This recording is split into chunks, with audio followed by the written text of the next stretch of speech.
Hi, this is Delegate Steve Aarons, District 36, representing Kent, Queen Anne, Cecil, and Caroline counties, and you're listening to the Maryland Association of Counties podcast.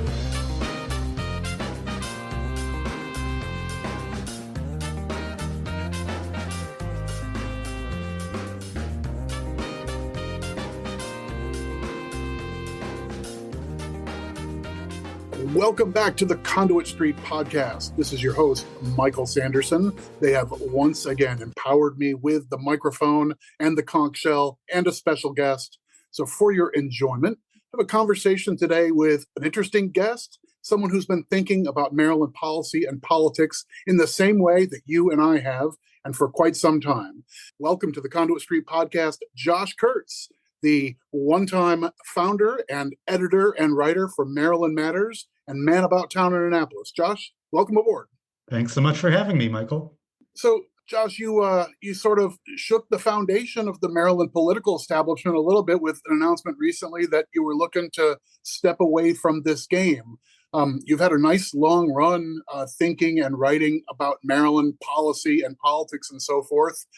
First of all, how are you feeling? Any buyer's remorse with having floated into the ether that this is going to be it for you? Well, we're recording this on my first full day off, so no remorse yet, Michael. But I have said, and we'll see how things go. But I certainly don't think I'm necessarily done, quote unquote. There are some writing and reporting projects about Maryland things that I want to pursue going forward, but I just hit a stage, the marathoners say you hit a wall, and I just kind of hit a wall, and I could have kept going, but it would not have felt very good, and I just felt like I needed a break, and we'll see what's next. But day one so far so good. All right, well so there's a glint of optimism there for your many fans who happen to be listeners of this pod.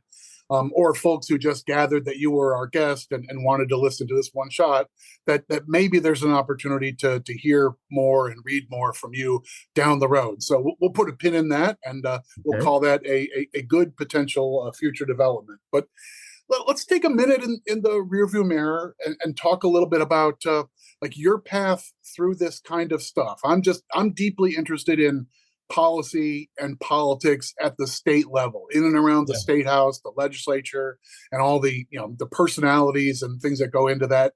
You have been really interested in this stuff too, and you and I have had a chance to talk about that sort of thing from time to time. So I'm interested in our listeners hearing some of the stuff that I've heard from you over the years. So a little bit about your time on the Annapolis beat. Goes back a ways, right? Yeah, I first got hired at the end of 1995 to work for the old Gazette newspapers, which were in Montgomery and soon expanded into Prince George's, Frederick, a little bit of Carroll, and eventually Southern Maryland. And so I got hired to be their State House reporter. I had covered the New Mexico State House. In college, I'd covered the Wisconsin State House and just kind of knocked around politics for a while. So I knew sort of the basics. And so, my first session was 1996 for the Gazette. And I was there at a time, it's hard to believe now, that the newspaper chain was expanding. And we, over the 7 sessions I covered and 7 years that I was there, we added 2 other reporters to our State House coverage. So by the time I left in 2002, we'd had 3 people covering the State House. Right. I then moved on to a couple of journalism jobs on Capitol Hill, first with Roll Call and then with an outfit called E&E, Environment and Energy News. And I still kind of contributed stories here and there, or freelance columns or pieces to a variety of publications about Maryland. So I was always keeping my eye on Maryland. And even when I was on the Hill full time, and it just started to dawn on me that coverage was being scaled back dramatically and in a dangerous way. And that kind of brought me to the journey to create Maryland Matters. Yeah, so that's sort of the interest. For what's worth, I do recall the days when the Gazette was a really substantial player in coverage of state level issues, and even with a readership that was in sort of the Metro DC area, there's still there were still a lot of issues that were statewide in nature, and the Gazette was a reliable place to dig into that sort of stuff. So I do miss those days as well. I want to dig into that with you, but Yeah. let me follow on those breadcrumbs. You led us right to maybe what some of our current listeners might be most familiar with, and talk about your ideas that eventually turned into what we now know as Maryland Matters, an online source to cover sort of that level, that state level stuff. Yeah. Well, I mean, it was really born of just again kind of looking around and noticing how dramatically scaled back coverage of particularly state government, but actually local governments too had been. And when I started in the mid 90s, there was just this robust coverage of the State House, and the Sun and the Washington Post had huge staffs in Maryland, both in the State House and in suburban bureaus around the state. Right. And a bunch of smaller papers would send people to Annapolis for the 90-day session. And kind of gradually, this all just started falling away, and coverage got less and worse, and what have you. And this concerned me a great deal. And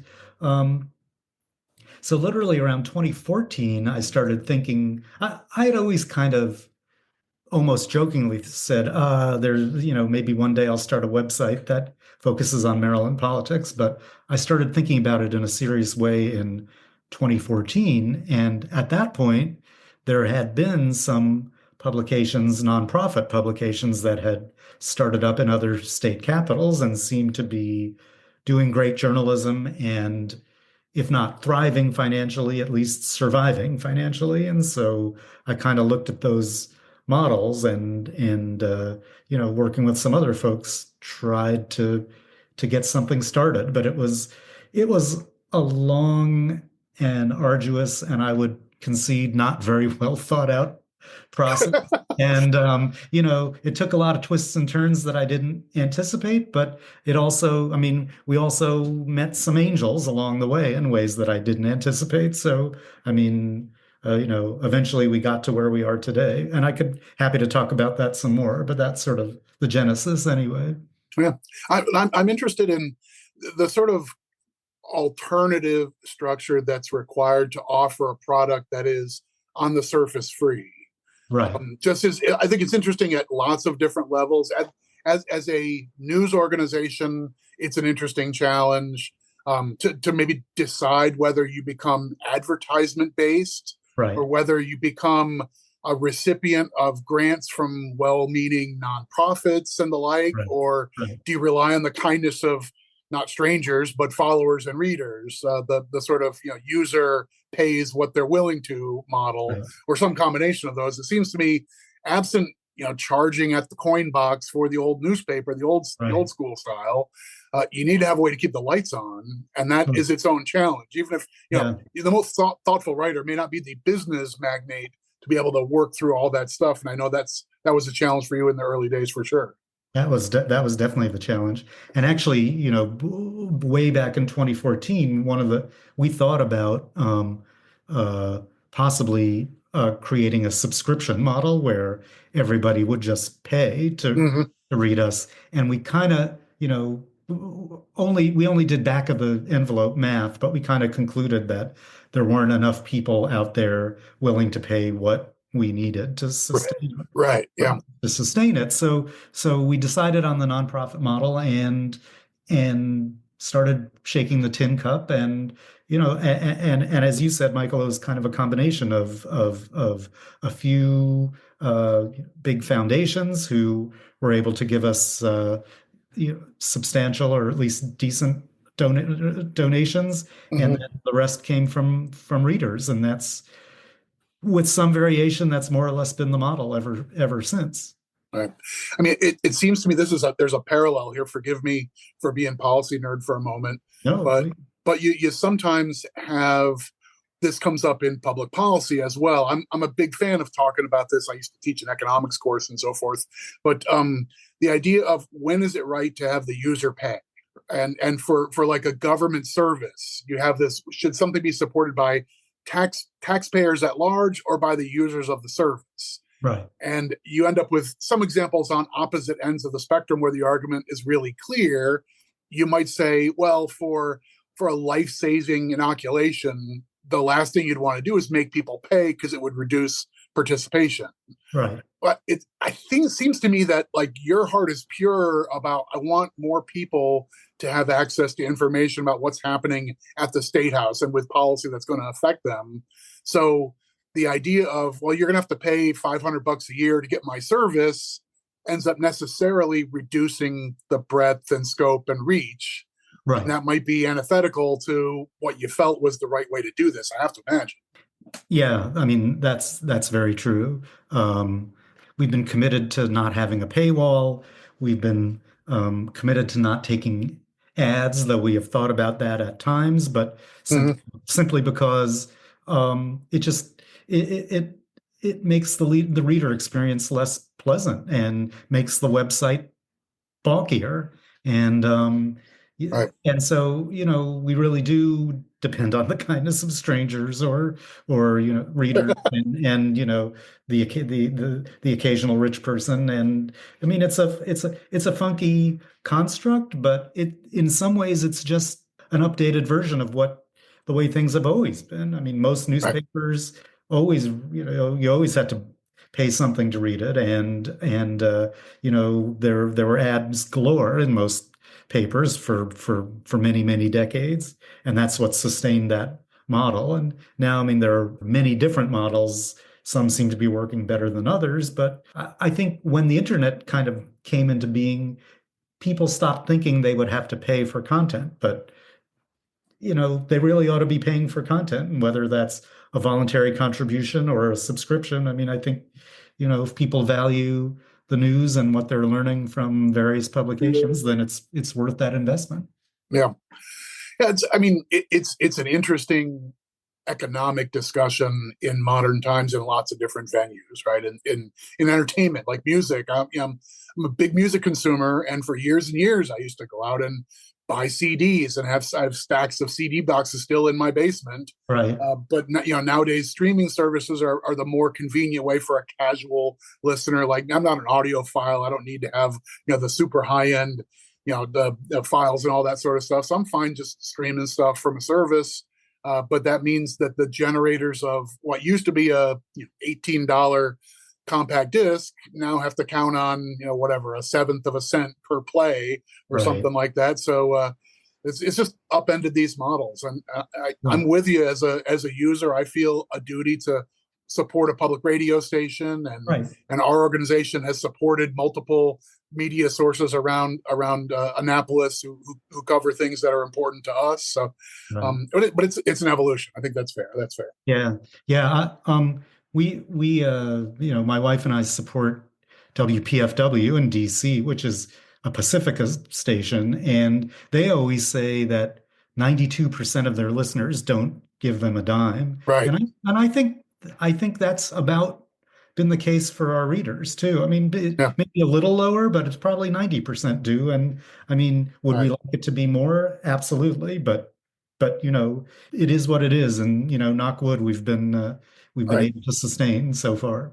Right. I mean, it's a free rider problem. Okay. Well, all right. Enough with like economic sidelight. Yeah. That's supposed to be for the subscribers only. I forgive me. I've made this joke from time to time on this podcast about when we get into some topic, and I inhale as if I'm going to go into some 20-minute diatribe. Then I realize that's too much. And I used to make a mention and say, well, that can be for the OnlyFans page. And then I realized, okay, like OnlyFans has kind of been taken over by a particular type of content, and I don't think Conduit Street is really having an alluring OnlyFans opportunity. So I guess Patreon would be the better reference or whatnot. So That's right. Anyway, I also made a quip one time just randomly on a podcast that we were going to release that episode of the podcast as a non-fungible token back when that was all the rage. Everybody was buying Bored Apes and so forth. And we had like a half dozen listeners write in and say, wait, am I not going to be able to, record, get these anymore? Are you going to just be selling me? No, it's just a joke. So. Yeah. All right. So back on track. So you helped found and build up Maryland Matters into where we are today. Right. So what's your take on maybe the modern landscape? Maryland Matters is now a fixture for those of us who try and follow day to day what's happening in Annapolis, in state government and politics and so forth. How do you feel about that venture? I mean, as a user and reader and participant, I have to say, I feel really good about it. I hope you do too. Yeah. I without a doubt, I do too. I will say that, 10 years ago, I probably envisioned us being about twice as big as we are now. I mean, we have just 5 full-time people on the editorial side and a few people who contribute stuff from now over here and then. Plus, we are part of a broader national network of State House publications. So we have access to stories from other websites, and we all share a national bureau. So we have access to their stories. But I really, I think we have 5 people focused on the State House, and I think that's great. I would love, in a perfect world, to have another 5 or 6 sort of focused on local government. We still parachute into local government stuff now and then, but we don't do it as regularly as I'd like. But having said all that, I mean, I do. I'm very proud of what we have and what we've made, and part of the reason I'm willing to step away now is because I have a lot of faith in my colleagues who I'm leaving behind, and I know the website's in a pretty good place right now. Well, I feel the same way, and I think it's good to always feel like there are further steps and so forth. But I don't think there's I don't think there should be any concern that this venture will founder, No. in your absence. And I don't mean that as a slight on you, but you found a vein that this city needs, I think. Right. I couldn't agree more. And we're here now, and the Baltimore Banner is doing a good job bring the State House, but everything else, the trends otherwise that I was worried about a decade ago are still there. And I mean, the Sun's coverage of state and local stuff has, been stripped down to very little. The Washington Post does not seem very interested in Maryland, and there are no more regional, papers from around the state. Nobody's sending anyone to Annapolis anymore. Right. So it's really, it's pretty depressing in that way. So right. Yeah, I mean, I feel like we're filling a void without a doubt. Well, I mean, okay, so I want to dig into that a little bit, as I think your heart as a journalist has been not just to write interesting things, but also to take that duty seriously. And I mean, I have no direct reason to flatter you or the folks who do this kind of work, but just like, I don't think you could do coverage of this kind of policy without feeling like the things you're writing about and focusing on matter in a larger way. I mean, that's the way I feel about my work as an advocate. I know most people who do this sort of stuff, that's fine. It can pay your mortgage, but it's also rewarding in ways because you feel like what's happening is valuable and your contributions can have some value. And I'm sure you feel that way about writing about policy stuff. So there's a lament here, isn't there? Like, the larger papers are changing their missions and objectives. I mean, we mentioned the Sun and the Post. You can mention them by name. They used to be the 2 dual giant anchors that have a whole fleet of people in the State House that was sort of between them. Right. And they felt a duty to cover this stuff deeply. And apparently that's no longer part of the core mission of a large city paper. Right. So it's left to maybe engines like Maryland Matters. We have The Maryland Reporter is principally an aggregator of news and Right. so forth. Like we've even Mako has fallen into a little bit of that. We pick up on news items Yeah. that affect counties, and we do a little bit of aggregating. I Right. don't think there would be as much appetite for that if we had some of the sources we used to. But Exactly. there's different times, right? Yeah. Yeah. So this is objectively bad. You want to make the pitch that we're worse off now than we were 25 years ago? Yeah, I mean, the fewer eyes and ears that there are focusing on what our government is doing, the worse it is for our democracy and for, for voters. I mean, who's keeping elected officials accountable? Who's holding them accountable? Who's informing voters at election time what their uh, incumbents and their challengers have been up to. I mean, yeah, I mean, I do think it's legitimately bad. And that doesn't take away from, there's always good journalism happening, Mm-hmm.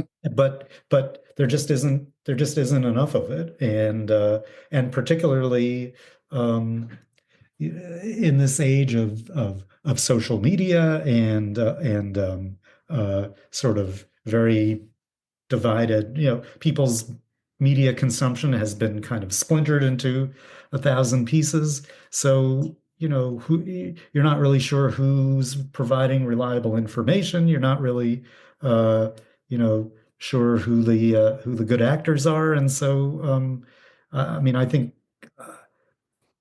also when you're talking about there's so much hatred of media at the national level these days, or distrust. Mm-hmm. And I think part of that is attributable to the fact that state and local coverage has been stripped away. If you live in a community, you might not ever see, your local reporter anymore because the local media outlet has chosen not to send a reporter to city council meetings anymore or county council meetings. Right. And I mean, that kind of trickles down to the way people think about media in general.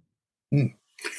Yeah, I'm not sure it would have intuitively come to me to make the connection about distrust in media working its way up from the sort of shoe leather journalism of Right. days gone by.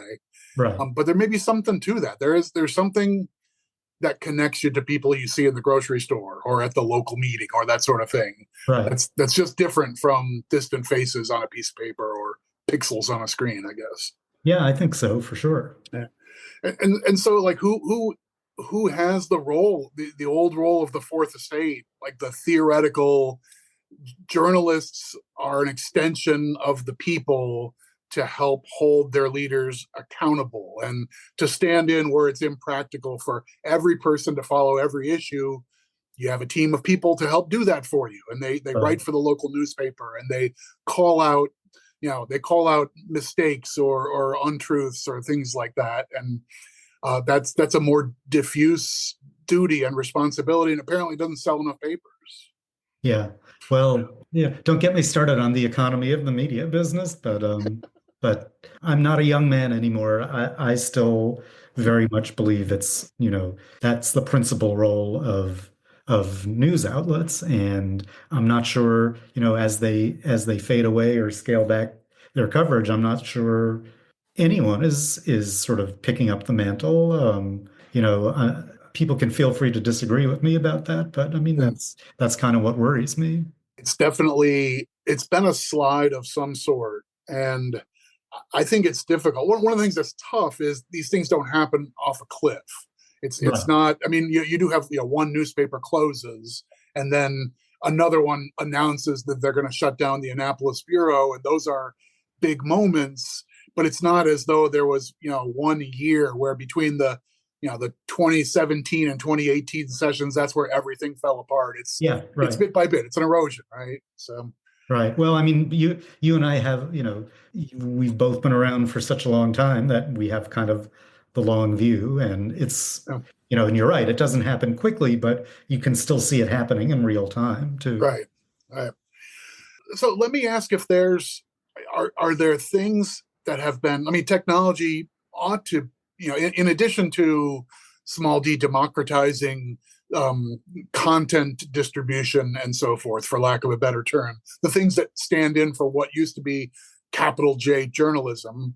But folks who, I went to a hearing and here's what I saw, or I think now of the amount of content that's available for people to watch themselves. Like if you're a stakeholder on a piece of legislation, years ago, your only opportunity to be part of it would be to try and follow the bill hearing is going to be on this certain day. I'll close my flower shop in Hagerstown. I'll drive to Annapolis. I'll sign up for the 1:00 hearing. At 4:15, they finally call my name and I get my 2 minutes and I participated. I said my 2 bits. Right. And nowadays, the not only the floor sessions and the debate on the floor of the House and Senate, but committee hearings and even voting sessions are now being live streamed, and there's even remote participation. Sort of once we proved it, the proof of concept when we had to during a pandemic turned into a permanent offering. That's got to be to the good, right? For people's ability, at least theoretically, to participate and monitor. I think so. I do.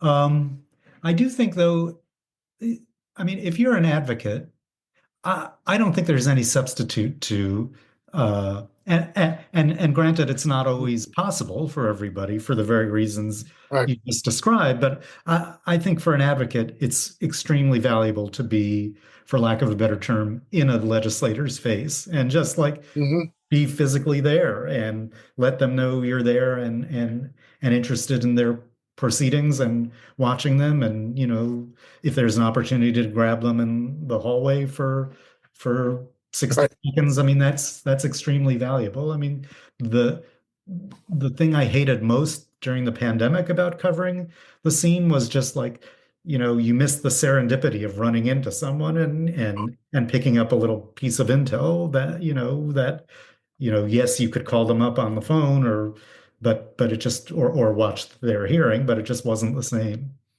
Yes, very much the same experience for sort of multi-topic advocates like Mako, representing county governments. We have so many different things that affect us in one way or another, things that are beneficial or harmful or concerning or whatever.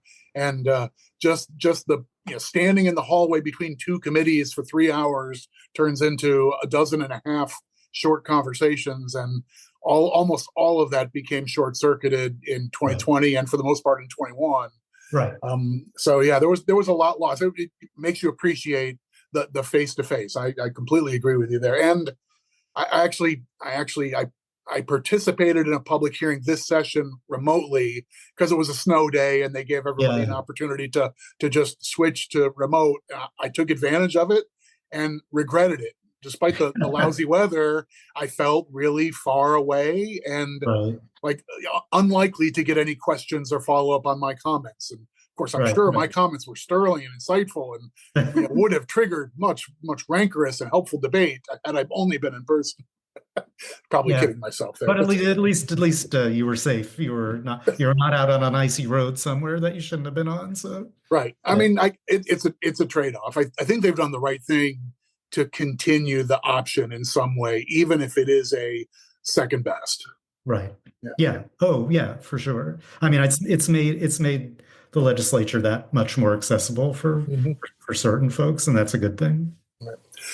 So maybe taking a half step to the side, in addition to media and journalism and that mission, on which you can speak as an expert, you and I can both, I think, speak as just observers and participants. You've mentioned we've both been in this mix for an awfully long time and have a chance to think about how things today are different than 15 or close to 30 years ago and so forth. So, I mean, do you have any like bigger picture thoughts?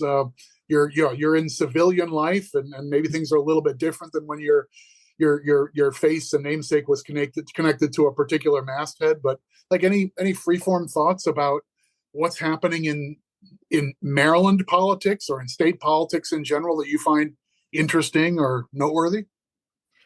Well, I'm not the first to say this, but the legislature has definitely gotten more partisan and polarized in the Yeah. years that I've watched it. And when I started, there were plenty of conservative Democrats. In fact, Hmm. they were in charge of many, of the chambers and many of the committees. There were, uh, a decent number of moderate Republicans. Conservative Democrats are almost gone. I would argue moderate, with maybe one exception, moderate Republicans are gone. And is Maryland as toxic and as divided as things are on Capitol Hill? No, not nowhere close. But and yet, um, the Democratic caucuses in the legislature are more liberal than they were. The Republican caucuses are way more conservative. There are at least a half dozen or so Republicans who just seem to be there to be provocateurs, and I don't know how far and how fast that those trends are going to continue, because then again, this is almost a counter argument, but a lot of people assume because Maryland is so blue that it's really liberal, but it really isn't. And that's something you always see actually with your membership, Michael. And I'm always struck when I go to a Mako conference. It's like, wow, there are more Republicans here than Democrats, but that's just sort of the nature of the sizes of counties and county governments and things of Hmm. that sort. Um, the other thing, and this just drives me easy, and this is one of the things I would like to write about at greater length. I'm not making promises, but I do think there is uh, that special interests and big money still plays a huge role in outcomes in the General Assembly, and I would like to write more about that down the line. Yeah. I think it's a rich vein, right? There's some derivative outcomes from this kind of work. It's been a while since we had an Annapolis beat reporter run off and do some creative, potboiler mystery fiction based in the Annapolis State House milieu. John Feinstein wrote a book that I actually read. It was sorry, had some references to places I knew and so forth. He was a Right. bit before my time, but Yeah. so it's been a while since we've had that spinoff. So you got a number of different chapters you could enter from here. Uh, so with the maybe increasing partisanship, let me try out a theory on you that I harbor, and I wonder if you agree with this. I don't mean this as pointing blame, but I feel like the Tinker Toys connect here. Some of this I think coincides with the increasing stalemate in the U.S. Congress Yeah. and the relative inability of the Congress to just sort of act in its ordinary function. Like looking at the number of substantive pieces of legislation that the Congress would pass in a given 2-year session a couple decades ago compared to today, they've turned into, we do a handful of big omnibus spending bills, and we occasionally change the name of a post office here or there. But Right. it feels as though the Congress doesn't function in the way that it once did, and that leaves the two political parties unable to do stuff. Yeah. So where you can do it is the Team Red can do things in the Mississippi legislature, and Team Blue can do it in the Illinois legislature, and so on and so forth. And Right. Maryland being majority blue or supermajority blue can end up being one of the states that takes up these issues that have a partisan flair because we can, Right. and that tends to maybe sharpen the difference between the blues and the reds, probably in both of those classifications of states. Yeah, yeah. Well, and I think also, I mean, inevitably, if you're a state legislator, you are, whether it's, consciously or not, you're going to take some cues from your national party and what's happening Mm-hmm. on Capitol Hill. And so, they see anger and dysfunction on the Hill, and they're you know, Right. gonna copy that to a degree. Um, but your point about sort of Team Blue in blue states and Team Red in red states as sort of driving policy is very interesting. And in a certain way, and I'm sure most legislatures in those states have become more polarized over the years, and that's kind of a secondary thing to the toxic dysfunction you see on the Hill. So the toxic dysfunction writ large, but then what's the old saw is the most people will give a terribly low approval rating to the U.S. Congress, but to their Right. own representative, they're very pleased and happy. And our particular representative does a great job helping us out, and got Right. us that one flag that flew over and helped us get the one tour. And Right. I know somebody who needed help from the Kiwanis Club, and she was able to help with that. So Right. there's always that disconnect between the group of them are rascals, but mine's Right. great. Right. Right. Right. Right. But one thing I would say that, getting back to what I was saying about the influence of money on the political process, and the legislative process, because Congress is so closely divided, in a way, the Democrats and the Republicans act as checks on each other in Mm-hmm. ways that you don't get in state houses. And so you get why Republicans in Annapolis are frustrated, because Democrats can just run roughshod over them. And, more often than not, that's just about policy differences. But sometimes if one party feels um, unrestrained, that can lead to a certain level of corruption too, I think. Right. The idea of two competing parties themselves constituting an element in the overall scheme of checks and balances that many people think is the great wisdom of the U.S. Constitution is maybe it's a modern marvel. Maybe we had a Republican governor in a heavily Democrat dominated, at least by voter registration, state, who maintain really high approval ratings. That seems to be a golden ticket, right? Right. The occasional Democrat in Kentucky and Republican in Massachusetts. Right. Those usually are among the highest regarded Yeah. governors by their residents. Maybe because of that yearning for. I want everybody to agree. That's my best chance of getting good outcomes. Yeah. Well, I mean, we've certainly we've seen a version of that with Larry Hogan recently in Maryland. Right. So Right. absolutely, yeah. Yeah. Okay, so a big travail through a couple decades plus of working on media in and around Annapolis, a little bit of policy here and there. What else am I missing? What should we have talked about that our listeners, folks who, even though this is nominally the county government podcast, it's mostly state and local politics and policy, and our listeners are into that kind of thing. What else should we have gotten into? You got a book you want to recommend for us other than Heart of Darkness?